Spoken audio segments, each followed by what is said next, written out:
одоо пьес тоглох гэдэг одоо STM-ээс Монгол орж ирсэн бүтээгдэхүүн.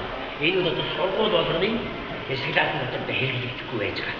Тэгэхээр энийг одоо аваад дотор пьес тоглох чинь хэрэглэгдээс жана мана мацарын авчаад орчин үеийн одоо хүндэс хүсдэг MP memory-тэй MP бичдэг memory гэдэг суулгаад тэгээд одоо ингэ байнга хэрэглээд ингээд одоо ямар ч хүн хамаагүй видео өгчтэй хийж хамаагүй орж ирээд энийг дарангууд одоо ингээд үрийг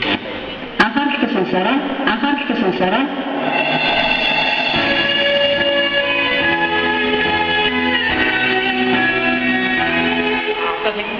Дараа нь одоо энэ одоо энэ хоёр байдаг нэг хоёр тавтай явах гэдэг нэг тавтай. Одоо тэгээд энэ дээр бас одоо нэг нүүрэн дээр хөгжмийн онцгой хүмүүсийн 7 хоног байдаг. Бүгдэд одоо хичээл ордог юм ингээд ахлахынгийнх одоо ингээд санаа тулсан хүмүүс ордог ирэл байр саддаг. Тэгээд ингээд аргууд гэмээр яа.